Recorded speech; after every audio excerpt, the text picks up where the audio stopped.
Que a paz do nosso Senhor e Salvador Jesus Cristo seja com todos os irmãos.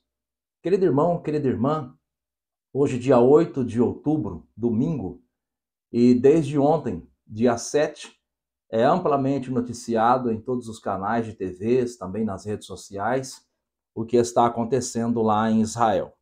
Um conflito que já dura décadas entre o povo judeu e o povo palestino. E ontem, de forma covarde, em pleno sábado, um dia de descanso, um dia santo para o povo judeu, o grupo terrorista Hamas executou um ataque covarde contra o povo de Israel, matando centenas de pessoas, sequestrando também centenas de pessoas, idosos, mulheres, crianças, adolescentes.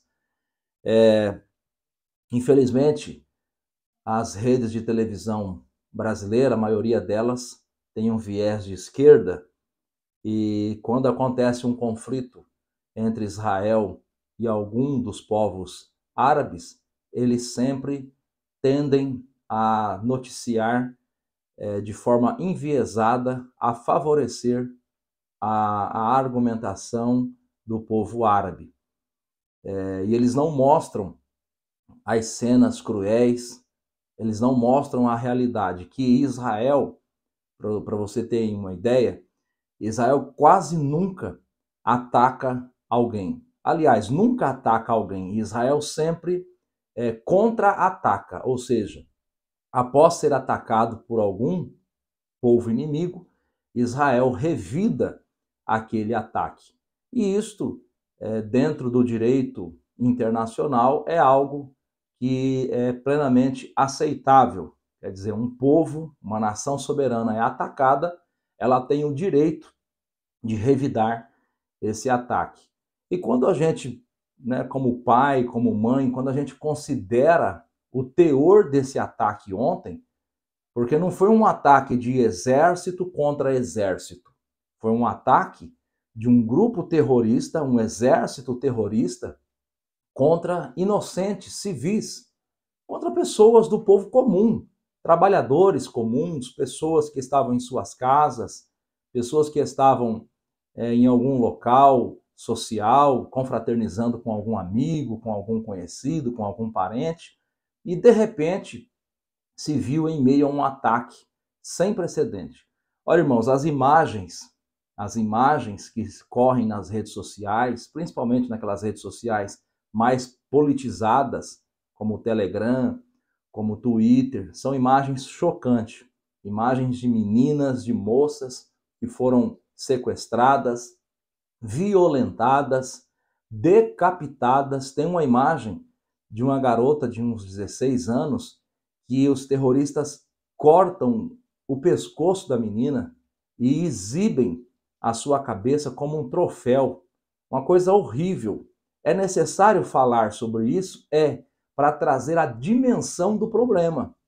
Porque senão, se a gente ficar assistindo só o que a TV mostra, o que a gente vai ver? A gente vai ver o exército de Israel contra-atacando, destruindo prédios onde o Hamas tem as suas bases militares, e a TV vai mostrar como se Israel fosse um agressor, como se Israel fosse um vilão da história, quando, na verdade, Israel está defendendo o seu povo. Israel está defendendo o direito da existência do seu povo, porque não é muito comentado na grande mídia, mas os povos árabes, principalmente aqueles que seguem fielmente o Alcorão, as leis islâmicas, se eles pudessem, eles destruiriam Israel completamente. Eles tirariam Israel do mapa. Muitos políticos árabes e também políticos do Irã, que é um país que, embora não é árabe, mas segue as leis do Alcorão, do Islã, né? Eles falam abertamente em varrer, em destruir Israel, em tirar Israel do mapa. Mas vamos ver o que a Bíblia diz a respeito disso tudo. Porque esta guerra, ela é uma guerra provocada né? Ela é uma guerra provocada por questões, principalmente questões religiosas, né? Ela é uma guerra que ela é provocada principalmente por questões religiosas. E é uma guerra provocada pela briga por uma determinada faixa de terra, que é aquela terra que no Antigo Testamento nós conhecemos como terra de Canaã, a terra que foi dada a Abraão e seus descendentes diretos através de Isaac, o filho da promessa. Vamos ver o que a Bíblia diz a respeito desta confusão que acontece no mundo, né? Vamos ver o que a Bíblia diz a respeito disso. Olha, eu coloquei aqui um mapa que descreve a peregrinação de Abraão desde quando ele sai de Ur dos Caldeus, ele vem, passa aqui pelos territórios do atual Iraque, chega em Harã, que atualmente é a Síria, e ele desce aqui para a terra de Canaã, né? É a peregrinação de Abraão. E está escrito em Gênesis, capítulo de número 15 e versículo de número 18, está escrito assim, naquele mesmo dia fez o Senhor uma aliança com Abrão, dizendo, a tua descendência tenho dado esta terra, desde o rio do Egito, olha, identifique aqui onde está o Egito, até o grande rio Eufrates. Identifique aqui em cima, perto de Nínive, aonde está o grande rio Eufrates. Muito bem. Então, irmãos, toda esta região, na verdade, foi dada aos filhos de Israel, aos descendentes diretos de Abraão através de Isaac. E a Bíblia diz, no livro dos Salmos, o livro dos Salmos de número 24, né? Salmos de número 24, a Bíblia diz assim, no versículo 1, do Senhor é a terra e a sua plenitude, o mundo e aqueles que nele habitam. Do Senhor é a terra. Então, se do Senhor é a terra, ele dá territórios desta terra para quem ele quiser. E ele deu este território, que é disputado, né, entre árabes e judeus, ele deu ao povo judeu. E o povo de Israel, eu vou resumir, os irmãos conhecem muito bem a história, o povo de Israel, ao longo dos anos, através de Moisés, através de Josué, através dos juízes, através do rei Davi, enfim, ao longo dos anos, o povo de Israel conquistou parte deste território aqui. Eu vou colocar de novo no mapa. Conquistou partes deste território, né? Só que, eu estou resumindo, tá? Para não ficar um vídeo muito longo. Só que, no ano 70 depois de Cristo, os romanos invadiram Jerusalém e expulsaram a grande maioria do povo judeu. E esse povo judeu ele vai ficar dispersos, eles vão se esparramar pelas diversas nações, pelas diversas partes do mundo. Jesus falou em Lucas capítulo 21, versículo 24, Jesus disse assim, e cairão ao fio da espada, e para todas as nações serão levados cativos. E Jerusalém será pisada pelos gentios. Quem são os gentios? São os povos não judeus. Todos eles, inclusive nós, brasileiros, somos considerados gentios, né? E Jerusalém será pisada pelos gentios, até que o tempo dos gentios se completem. Ou seja, haveria um tempo em que o território de Jerusalém, o território nacional de Israel, voltaria para as mãos do povo judeu. E eu separei um mapa aqui, deixa eu ver se eu encontro. Eu separei um mapa aqui, olha só. Eu não sei se você vai conseguir ver bem. Esse mapa, ele mostra desde o ano 1920, 1947, 48, ele mostra aqui 1967, quando tem a Batalha dos 6 Dias, ele mostra aqui 1967 até 1988, 1988 a 2000, e ele mostra o mapa atual. O que acontece em 1947 e 1948? Acabou a Segunda Guerra Mundial, aquela Segunda Guerra onde os alemães provocaram o maior genocídio da história, que foi o Holocausto. Mataram cerca de 6 milhões de judeus em câmaras de gás, com um tiro na nuca, das mais horrendas formas possíveis. Acabou a Segunda Guerra Mundial. O povo judeu na Europa não tinha para onde ir. O que acontece? Boa parte deste povo começa a migrar para o território que Deus havia lhes prometido, para aquele território que Deus prometeu a Abraão, aquele território que nós conhecemos como Canaã, né? Começaram a migrar. E aí temos as resoluções na ONU, que na época se chamava Liga das Nações, que é um conjunto de vários países que se uniram para debater, entre outras questões, a paz no mundo. E esta Liga das Nações, a ONU, ela era presidida por um brasileiro chamado Oswaldo Aranha. E esse brasileiro propõe que o povo de Israel tenha novamente o direito de regressar e de viver na sua terra de origem. Terra esta que eles vivem e habitaram, irmãos, há mais de 3.500 anos. Então preste atenção nisso.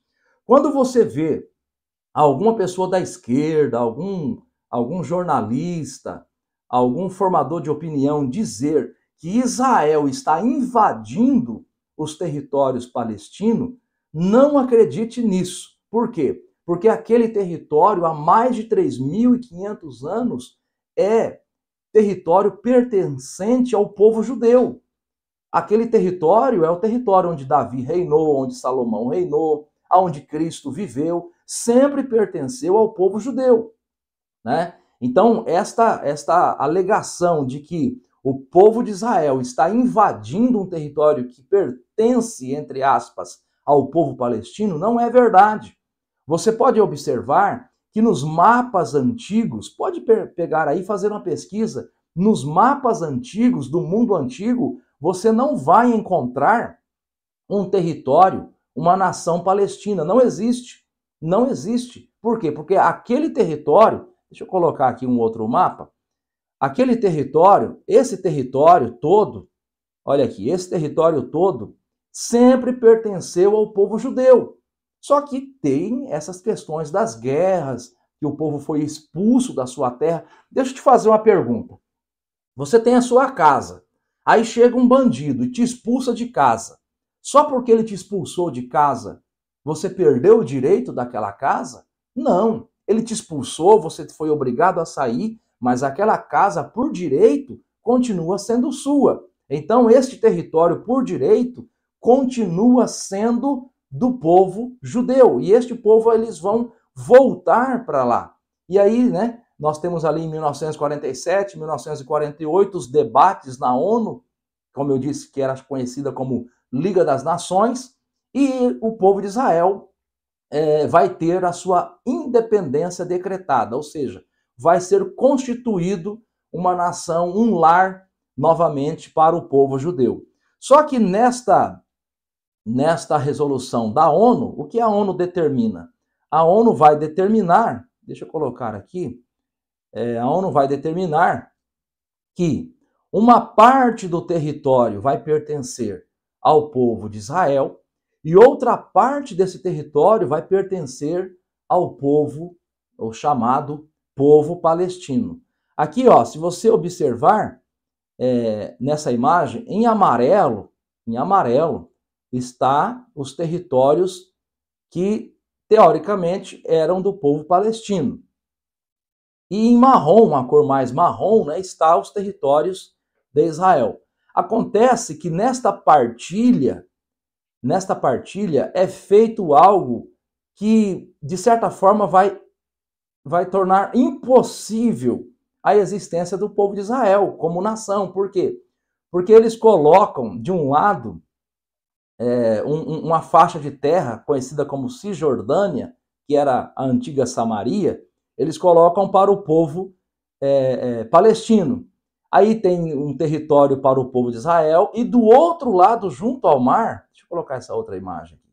Do outro lado, junto ao mar, aqui embaixo, ó, nessa faixa chamada faixa de Gaza, novamente vai ter uma habitação para o povo palestino, de maneira que o povo palestino ele vai transitar pelo território de Israel. Por exemplo, se um camarada estiver aqui, ó, na faixa de Gaza, e ele quiser vir para a Cisjordânia, que também é território palestino, dado pela ONU, ele necessariamente ele vai transitar pelo território de Israel. O que isso significa? Significa que Israel não tem poder sobre o seu próprio território. Se você pegar a cidade de Jerusalém, por exemplo, nessa partilha da ONU, nessa divisão de terra da ONU, o monte do templo, ali onde ficam as mesquitas atualmente, mas que antigamente ficava o templo do povo judeu adorar a Deus, o templo de Salomão, o monte do templo não está sobre domínio do povo de Israel, mas sim sobre o domínio da Jordânia, que também é povo árabe, assim como o povo palestino. Então veja, é como se você desse uma casa para uma pessoa, mas os quartos você dividisse com outras pessoas. É algo que foi feito realmente para tornar impossível a existência do povo de Israel naquela terra. Só que nós devemos nos lembrar que o Senhor nosso Deus prometeu a Abraão, em Gênesis capítulo 15, versículo 18, Deus prometeu a Abraão que aquele território pertence a eles, pertence ao povo judeu. E eu pergunto aos irmãos, porventura o Senhor nosso Deus, ele em algum momento mentiu? Porventura o Senhor nosso Deus, ele é homem para que prometa uma coisa e não faça? Está escrito em Números, capítulo 23, versículo de número 19, Deus não é homem para que minta, nem filho do homem para que se arrependa. Porventura, diria ele, não faria, ou falaria e não confirmaria? Ou seja, o que Deus prometeu está prometido e pronto, acabou. Deus deu aquela terra para o povo de Israel e ponto final.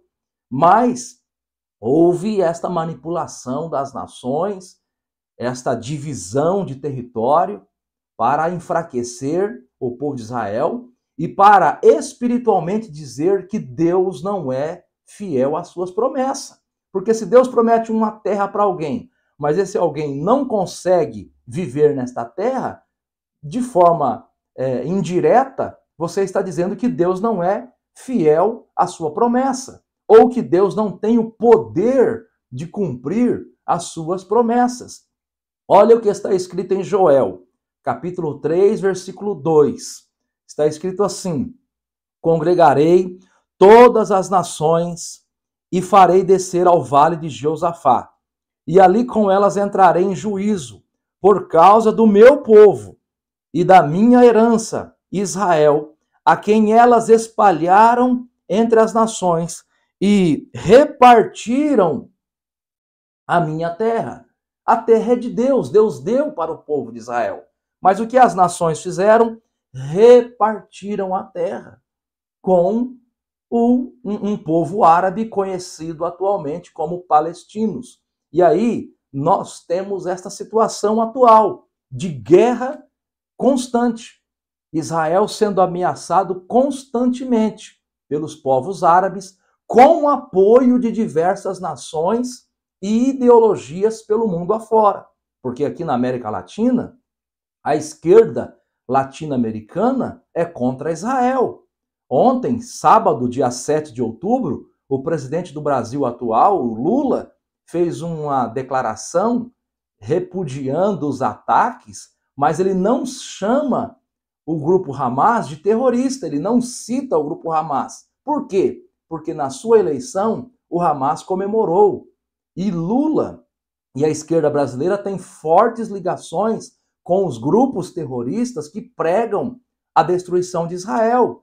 Lula tem forte relação com o Hamas, grupo palestino. Lula tem forte relação com o Hezbollah, que é um grupo terrorista do Líbano, que é contra Israel. Lula é amigo e tem fortes relações políticas com o Irã, que patrocina estes grupos terroristas a fazerem guerras contra Israel. Então veja, nós precisamos conhecer a verdade e nós, como cristãos, devemos fazer o quê? Nós devemos orar pela paz de Jerusalém e devemos orar e ser a favor do direito do povo de Israel possuir a terra que Deus deu para eles.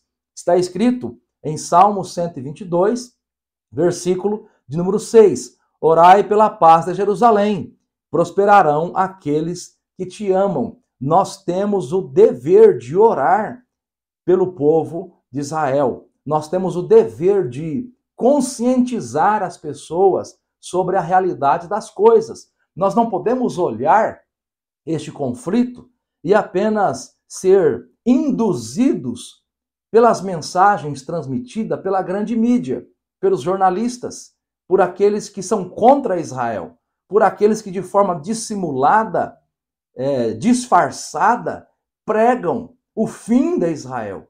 Nós devemos olhar para esse conflito olhando pela luz da Bíblia, entendendo que existem profecias que estão se cumprindo, entendendo que o relógio de Deus no mundo é Israel, entendendo que Deus tem um amor profundo por Israel, entendendo que foi através de Israel que Jesus veio ao mundo. Jesus viveu neste mundo como judeu. Jesus é judeu. Jesus nasceu como judeu, viveu como judeu.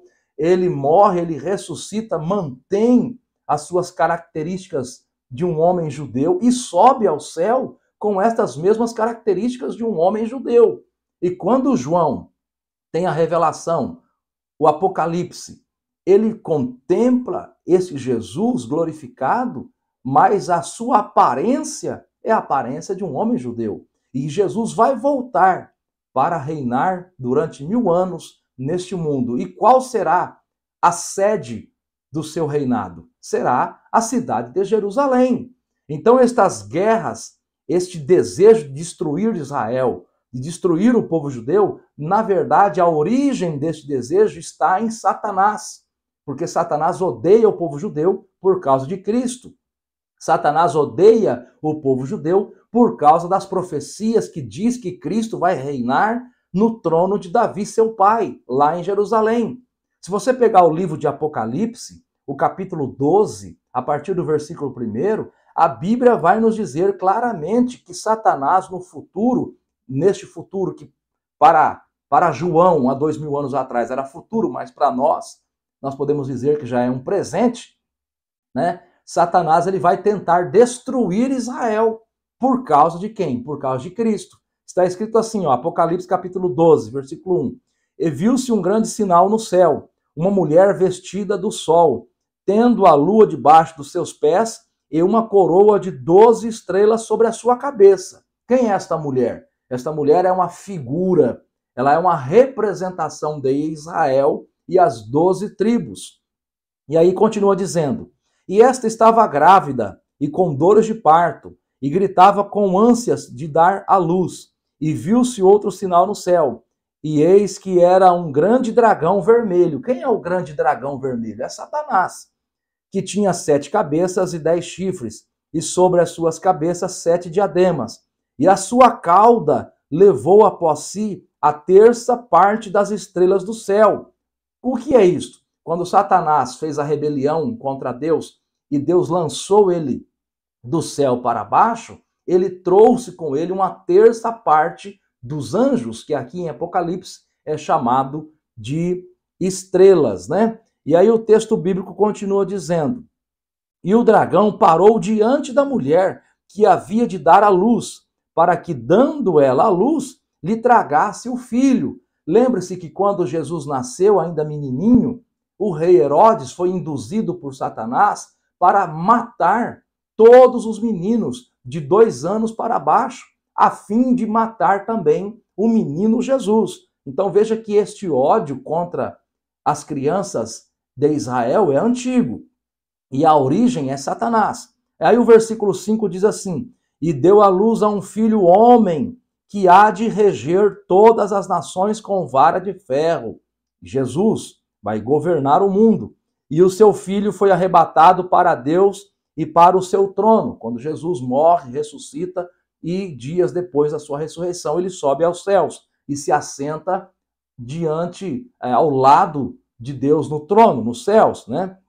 E aí está escrito assim: e a mulher fugiu para o deserto, onde já tinha um lugar preparado por Deus, para que ali fosse alimentada durante 1260 dias. Ou seja, quando Satanás, no fim dos tempos, quando Satanás ele vai tentar destruir a Israel, o que acontece? O próprio Deus protege Israel.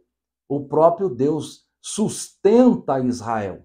Observe, querido irmão, querida irmã, que ao longo dos tempos, o povo judeu sempre esteve sozinho. Observe que o diabo sempre se levantou contra o povo judeu e as nações do mundo não se uniram para defender Israel. Como não irão se unir no futuro próximo?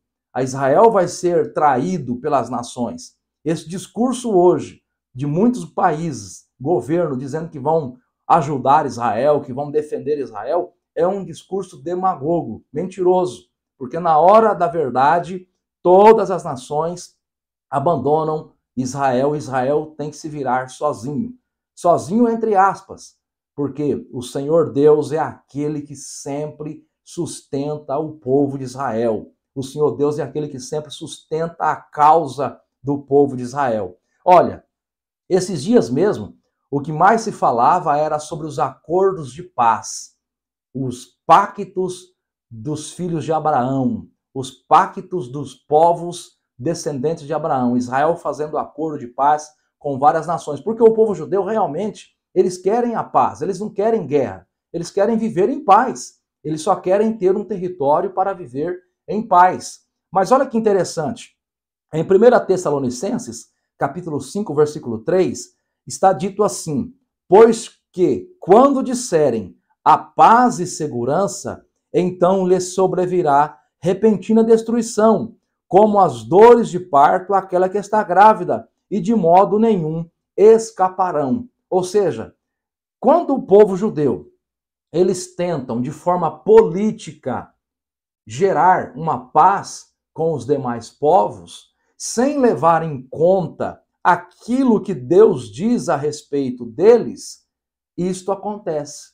Por quê? Porque não existe paz sem Jesus, não existe paz sem Deus. Toda a paz que o povo de Israel tanto deseja só será encontrada no dia em que este povo, de forma unânime, reconhecer Jesus Cristo como seu Senhor e como o seu Salvador. Não existe paz sem a presença de Jesus Cristo. Não existe paz sem Cristo. Está escrito em Isaías, capítulo 9, versículo 6, porque um menino nos nasceu, um filho se nos deu, o principado está sobre os seus ombros, e o seu nome será Maravilhoso, Conselheiro, Deus Forte, Pai da Eternidade e Príncipe da Paz. A paz que o povo judeu tanto deseja está em Cristo, e somente quando eles reconhecerem a Cristo é que eles terão paz. É o nosso dever continuar orando, pregando a palavra, ensinando a verdade, dizendo que aquele território pertence ao povo judeu. Aquele território não pertence ao povo palestino. Aquele território pertence ao povo de Israel. Orando, pregando a verdade, esclarecendo as pessoas, mostrando a verdade dos fatos. Somente assim é que nós podemos contribuir de alguma maneira com o povo judeu, com o povo de Deus. Eu termino esta participação aqui, este vídeo, dizendo novamente, Salmo 122, versículo 6. Orai pela paz de Jerusalém, prosperarão aqueles que te amam. Jesus Cristo está voltando. Todos os sinais estão se cumprindo. Guerras, rumores de guerras, terremotos, pestes, fome, miséria.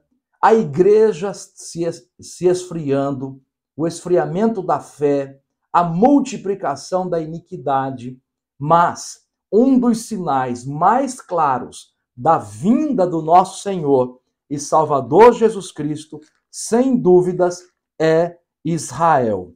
Israel é, sem dúvida, um dos maiores sinais que mostram que Jesus Cristo, ele está voltando, que Jesus Cristo está às portas e muito em breve as trombetas irão soar.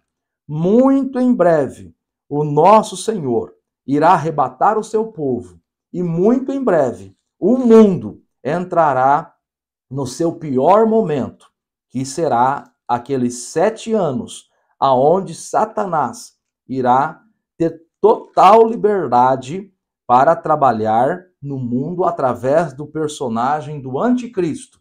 E este anticristo vai oprimir o povo de Israel. Será o pior momento da história do povo de Israel.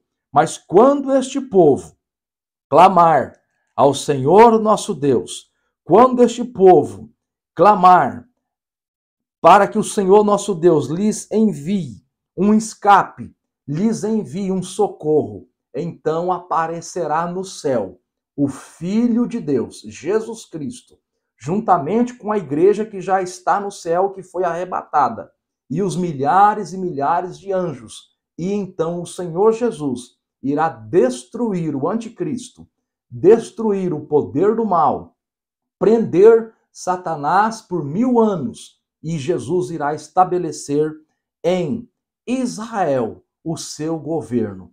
Aí então irá se cumprir aquilo que está escrito na oração do Pai Nosso: venha a nós o teu reino, seja feita a sua vontade. Aí então Jesus irá governar o mundo a partir de Jerusalém, a partir de Israel. E nós aguardamos ansiosamente este momento. Então vamos olhar esses acontecimentos, olhar estas coisas que estão acontecendo, que estão sendo noticiadas, e saber que Jesus Cristo está às portas. Israel é um dos sinais da volta de Jesus Cristo. Está escrito em Lucas capítulo 21, versículo de número 29. Jesus disse uma parábola: olhai para a figueira e para todas as árvores. A figueira é símbolo de Israel, as demais árvores é símbolo das demais nações. E está escrito: quando já começam a brotar, vós sabeis por vós mesmo, vendo-as, que perto está o verão. Assim também vós, quando virdes acontecer estas coisas, sabei que o reino de Deus está perto. Em verdade vos digo, que não passará esta geração até que tudo aconteça. Passará o céu e a terra, mas as minhas palavras não passarão. Quando nós vermos todos os sinais acontecendo ao mesmo tempo, terremoto, guerra, rumor de guerra, fome, peste, a igreja se esfriando, a fé se esfriando, a iniquidade se multiplicando, o amor se esfriando. Quando nós vemos tudo isso acontecendo ao mesmo tempo, Jesus disse que não passaria esta geração sem que as profecias bíblicas viessem a se cumprir. Jesus está voltando. Deus nos guarde, Deus nos abençoe. Deus abençoe a Israel. Deus guarde o seu povo. Louvado seja o Senhor para todo sempre.